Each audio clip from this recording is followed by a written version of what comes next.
దేవుడు ఉన్నాడు, లేడు అని కొంతమంది చర్చలు ఆర్గ్యుమెంట్స్ జరుగుతాయిగా. ఉంటాయి. ఉన్నాడు, లేడు అనే వాళ్ళందరూ కూడా ఒక రోజున అడిగాడు నన్ను ఒకాయన. హ్మ్. "మురళీమోహన్ గారు మీకు బాగా భక్తి ఎక్కువ గదా?" "అవునండి" అన్నా. "రోజు పూజ చేస్తారా?" అన్నాడు. హ్మ్. "చేస్తానండి" అన్నా. "మీకు దేవుడు ఎప్పుడన్నా కనపడ్డాడా?" అన్నాడు. "కనపడ్డాడండి." "నాకు చూపిస్తారా?" అన్నాడు. "మీకు నిజంగా చూడాలనుంటే చూపిస్తానండి." "నాకు నిజంగానే చూడాలండి" అని. నేను కొన్ని ప్రశ్నలు అడిగితే ఆ ప్రశ్నలకు నువ్వు సమాధానం కరెక్ట్‌గా చెప్తే చూపిస్తాను. "అడగండి సార్" అన్నాడు. "మీకు కరెంట్ అంటే ఏంటో తెలుసా?" అన్నా. "కరెంట్ తెలియని వాళ్ళు ఎవరు ఉంటారు? ఇంట్లో ఉండదు." "దేనికి ఉపయోగిస్తారు దాన్ని?" "స్విచ్ చేస్తే లైట్ ఎలుగుద్దండి. ఏసీ ఇదొస్తది. మైక్ ఎత్తాడు సౌండ్ సౌండ్ వస్తది" వస్తుంది. అన్నాడు. "కరెక్ట్ కదా! ఆ! మీకు బాగా తెలుసు కదా కరెంట్ గురించి?" "తెలుసండి." "అది ఎలా ఉంటదండి? ద్రవ పదార్థమా? ఘన పదార్థమా? తియ్యగా ఉంటదా? కారంగా ఉంటదా? గట్టిగా ఉంటదా? మెత్తగా ఉంటదా? ఎలా ఉంటది చెప్పండి" అన్నా. "మీరు అట్లా అడిగితే ఏం చెప్తామండి? కరెంట్ ఉంది. కరెంట్ ఉందని తెలుసు. ఇట్లా తెలుసు. కానీ అది ఎలా ఉంటదో తెలీదు కదా! దేవుడు కూడా ఉన్నాడు. హ్మ్. దేవుడు ఎలా ఉన్నాడనేది ఎవరికీ తెలీదు. మనం ఎవరం చూడల. కానీ మన పెద్దలు మనకందరికి కూడా కొన్ని ఫోటోలు ఒక ఆకృతి. దేవుడు అనే దానికి ఒక పేరు, దానికి ఒక ఆకృతి ఇచ్చాడు. ఇప్పుడు కొన్ని చోట్లుంటాయి. ఆహ్, బహామా ఏదో అంటారండి. సికింద్రాబాద్‌లో మన చికాగోలో తీసుకెళ్లారు. ఓ బహామా టెంపుల్ అనేదో పేరు. మర్చిపోయాను ఇప్పుడు. ఆ టెంపుల్‌లో ఏముండదు లోపలికెళ్తే. పెద్ద హాల్ ఉంటది. ప్రేయర్ హాల్ లాగా. ఎవరికాళ్ళు లోపలికొస్తారు, కూర్చుంటారు. 'సైలెన్స్ ఈస్ గాడ్' అని ఉంటది. మీ ఇష్టమొచ్చినోళ్ళు అక్కడ కూర్చొని నిశ్శబ్దంగా మీకు ఎవరిని పూజ చేయాలనుకుంటే, ఎవరిని స్మరించుకోవాలనుకుంటే, మనం స్మరించుకుంటే అక్కడ కూర్చోవటం, టైం అవ్వంగానే లేచి వెళ్ళిపోవటం అంతే. హ్మ్. ఎవ్వరు ముష్షు అని కూడా శబ్దం కూడా ఏర్పడదు. పిన్ను పడితే కూడా మోగి వినపడుతుంది మనకి. అంత నిశ్శబ్దం అనమాట. 'సైలెన్స్ ఈస్ గాడ్' అది చెప్పేది. అలా కరెంట్ ఉందని తెలుసు. కానీ కరెంట్ ఎలా ఉందో నువ్వు చెప్పలేదు అంటే, మరి దేవుడు ఉన్నాడంటే ఎందుకు నమ్మవు? దేవుడు ఉన్నాడు. నీకు కనపడినంత మాత్రం చేత దేవుడు లేడు అని అంటానికి వీల్లేదు. నువ్వు దేవుడి మీద భక్తి పెట్టుకొని నిగ్గర్హంగా, నిశ్శబ్దంగా నువ్వు చూడు. నీకు తెలుసు. దేవుడు ఉన్నాడో లేదో అని చెప్పా. చెప్పిన తర్వాత ఇంకోటేదో అన్నాడు. "మీ ఫాదర్ ఉన్నారా?" అని అడిగాను. "లేరండి చనిపోయారండి" అన్నాడు. "మీ ఫాదర్ ఫోటో మీ దగ్గర ఉందా?" అన్నాడు. "ఆ! ఉందండి" అని చెప్పి పర్సులో తీసి చూపించాడు. నన్ను అక్కడ పెట్టి దాని మీద ఉమ్మేయండి ఒకసారి అన్నా. "ఏంటండి నాన్నగారి మీద ఉమ్మేయమంటారు" అన్నాడు. అంత కోపం వచ్చింది. ఏవండీ అది కాగితమే కదా! మీ నాన్న కాదు కదా! మీ నాన్న చచ్చిపోయారు లేరు ఇక్కడ. అక్కడ కాగితం. కాగితమే కదా! చింపేసి అవతల పారేయండి అన్నా. భలేవారండి అన్నాడు. అంటే నువ్వు అందులో మీ నాన్న చూస్తున్నావు కదా నువ్వు. అలాగే దేవుడిని ఎందుకు చూడవు? ఫోటోలో ఉన్న దేవుడిని నువ్వు చూసుకోవచ్చు కదా! హ్మ్. దేవుడున్నాడు. తర్వాత వీటన్నిటికంటే కూడా మించింది ఇంకోటి అన్నాను. మిగిలిన వాళ్ళందరూ దేవుళ్ళున్నా, లేదు, ఇది, ఇది అని అన్నా మనకి పంచభూతాలు దేవుళ్ళు. ఎదురుగా కనిపిస్తున్నాయి. ఎదురుగుండా కనిపిస్తున్నాయి. భూమి, ఆకాశం, హ్మ్. నిప్పు, నీరు అన్నీ ఉన్నాయి. ఇందులో ఏ ఒక్కటి సరిగ్గా ఉండకపోయినా, భూమి అలా తన చుట్టూ దానికి తిరుగుతూ సూర్యుడి చుట్టూ తిరుగుతా ఉంటది కదా! అలా అందరికి ఒకసారి ఫినిష్. మొత్తం వెనుజులాలో ఏమైంది ఇప్పుడు? అవును.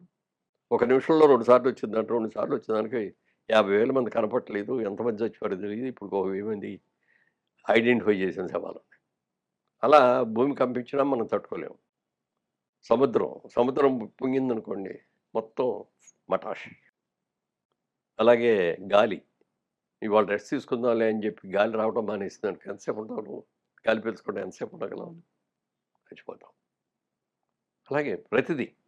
అలాగే సూర్యుడు.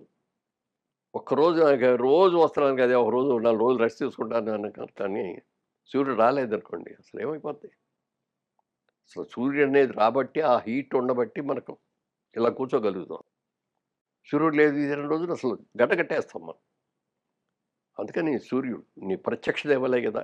ఈళ్ళేమని అనలేవు గదా! నువ్వు. రోజు సూర్యుడికి దండం పెట్టుకోపోరి హ్మ్. అని చెప్పాక అప్పుడు బాగా చెప్పారు సార్. నేను గూడా రేపటి నుంచి దండం పెట్టుకుంటానండి. మార్చేసారు ఆయన్నింకా. దాన్ని మార్చేసాం. హ్మ్. అలాగే రకరకాల ఇన్సిడెంట్స్. 'జయసింహ' అని బాలకృష్ణ గారు హీరోగా చేశారు ఓ సినిమా. ఆ సినిమాలో నాకు గూడా ఒక మంచి క్యారెక్టరు. హ్మ్. బ్రహ్మానందం గారికి ఒక క్యారెక్టరు.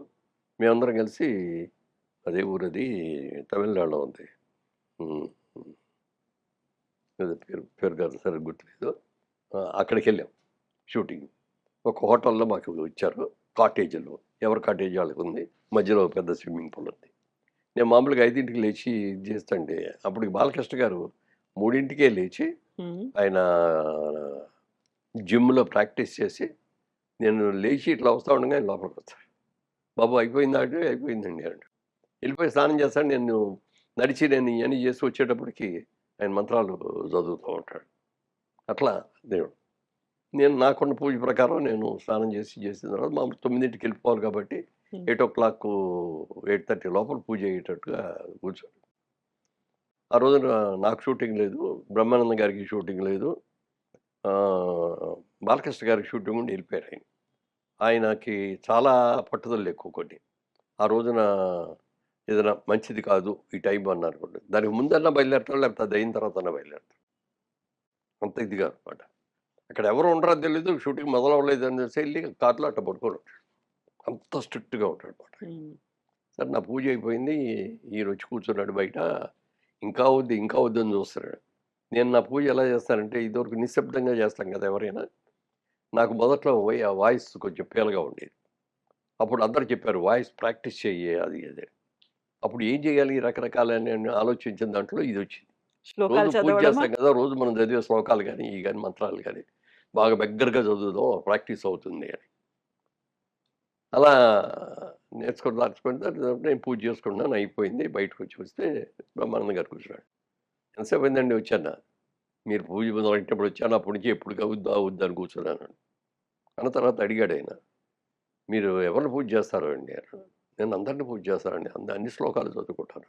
జీసస్‌ని పూజ చేస్తాను. అల్లాని చేస్తాను. హ్మ్. అందరిని చేస్తాను." హ్మ్. "మరి మీరెవరిని చేస్తారండి?" అన్నా.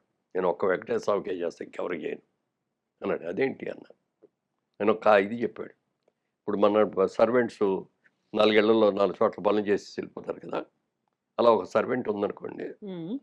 10 ఏళ్లలో మనది కూడా ఇల్లు మన దగ్గరికొచ్చి చేస్తది. అట్లా అన్నీ చేసేసి వెళ్ళిపోద్ది. రేపేదైనా సిక్ అయిందనుకో, అమ్మాయికి జ్వరం వచ్చింది ఏదోననుకో, మనం ఏం చూసేదేంలే ఆయన చూస్తాడులే, ఆయన చూస్తాడు, ఈయన చూస్తాడులే అనుకుంటారు. ఎవరు చూడరు. అదే మన ఇంట్లోనే పని చేస్తుందనుకోండి. అమ్మాయికి సిక్ అవ్వగానే మనం వెంటనే మందులు చేంజ్ చేయించి డాక్టర్ దగ్గరికి రెస్పాన్సిబిలిటీ చేస్తామా అనేది. లేదా రెస్పాన్సిబిలిటీ.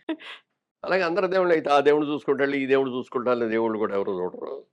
అందుకని నేను ఒక్క వెంకటేశ్వర స్వామిని చూస్తాను. వెంకటేశ్వర స్వామి చూసుకుంటాడు. నాకేదైనా అయితే వెంకటేశ్వర స్వామిదే బాధ్యత. అప్పుడప్పుడు ఒక్కోసారి వేరే దేవాలయానికి వెళ్ళాల్సొస్తది. ఏ దేవాలయానికెళ్ళినా అక్కడ విగ్రహం శివుడిదున్నా, విఘ్నేశ్వరుడిదున్నా, ఇంకోడిదున్నా నేను మాత్రం దండం పెట్టుకున్నా వెంకటేశ్వర స్వామే కనపడతాడు. హ్మ్. నేను నమ్మేది అది. అది ఒక విధంగా సిద్ధాంతం బానే ఉంది. ఇట్లా రకరకాలు హ్మ్. ఉన్నాయి. సరే ఇప్పుడు ఫైనల్‌గా అంటే పద్మశ్రీ వచ్చిన తర్వాత దీనికి ఇంత వాల్యూ ఉంటదని గాని, ఇంతమంది అభిమానులొచ్చి పలకరిస్తారని గాని, ఇంతమంది ఇన్ని రకాలుగా అభినందిస్తారని గాని, నేను అనుకోలేదు. ఎక్స్‌పెక్ట్ చేయలేదు. నేను ఎక్స్‌పెక్ట్ చేసిన దాని మీద 100 టైమ్స్ నాకు ఎక్కువగా అనిపించింది. హ్మ్. మేము మీ ఇంటర్వ్యూ కోసం ఇలా ఆఫీస్‌లోకి ఎంటర్ అవ్వగానే మాకు చుట్టూ మెమెంటోస్ అన్నీ కనిపిస్తున్నాయి. ఆ తర్వాత ఒక పక్కన దేవుడి ఫోటోలు ఇవన్నీ ఎంత పర్టిక్యులర్‌గా, ఎంత డీటెయిల్డ్‌గా, చాలా కేర్‌ఫుల్‌గా మీరు వీటిని భద్రపరుచుకున్నారు అనిపిస్తది. ఇక్కడ ఎక్కడా కూడా మాకు ఫిల్మ్స్ షీల్డ్స్ అనేవి కనిపించట్లేదు. మీరు ఎక్కడైనా గౌరవ అతిథిగా వెళ్లారు, లేకుంటే ఆ విజిట్‌కి వెళ్లారు, అక్కడ ఏదైనా ప్రోగ్రామ్ జరిగింది. వాటన్నిటికి సంబంధించినటువంటి ఇన్ని మెమోరీస్, మెమెంటోస్ ఇవన్నీ ఇలా ఎందుకంత భద్రంగా పెట్టుకోవాలనిపించింది? ఎక్కడో ఏదో అయింది. 50 ఏళ్ల ఈ జర్నీలో బోలెడన్నొచ్చుంటాయి. వాటిని ఇంకెక్కడో డంప్ చేసి అక్కడ పెట్టుండొచ్చు. ఇవన్నీ ఎదురుగా ఎందుకు పెట్టుకున్నారు మీరిలా? అంటే మాకు మెడ్రాస్‌లో ఎళ్ళినప్పుడు ఫస్టు అసలు 100 డేసు షీల్డొస్తే చాలా ఆనందంగా హ్మ్. విపరీతంగా సినిమా సక్సెస్ అయింది. 100 రోజుల పండగయింది. షీల్డ్ ఇచ్చారు. గుర్తుగా ఉంటది. నాకు మొట్టమొదట వచ్చిన షీల్డు అన్నదమ్ముల అనుబంధం షీల్డ్. హ్మ్. ఎన్టీ రామారావు, నేను, బాలకృష్ణ గారు ముగ్గురు యాక్ట్ చేసాం అన్నదమ్ములుగా. అది ఫస్ట్ షీల్డ్ వచ్చింది. వచ్చిన రోజు చాలా చాలా థ్రిల్‌గా ఫీల్ అయ్యాను. చాలా జాగ్రత్తగా చూపించుకున్నాను. ఆ టీవీ మీద పెట్టాను. ఇంకా వన్ బై వన్ డేలో చూసారు షీల్డ్స్ వచ్చేస్తున్నాయి. హ్మ్.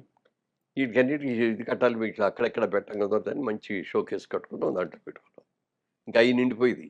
పక్క రూమ్‌లో ఇంకో షోకేస్ కట్టి దాంట్లో పెట్టాం. ఎవరైనా వచ్చేస్తే ఇయన్నీ చూస్తా ఉండేవారు. ఇది ఈ సినిమా ఇదే.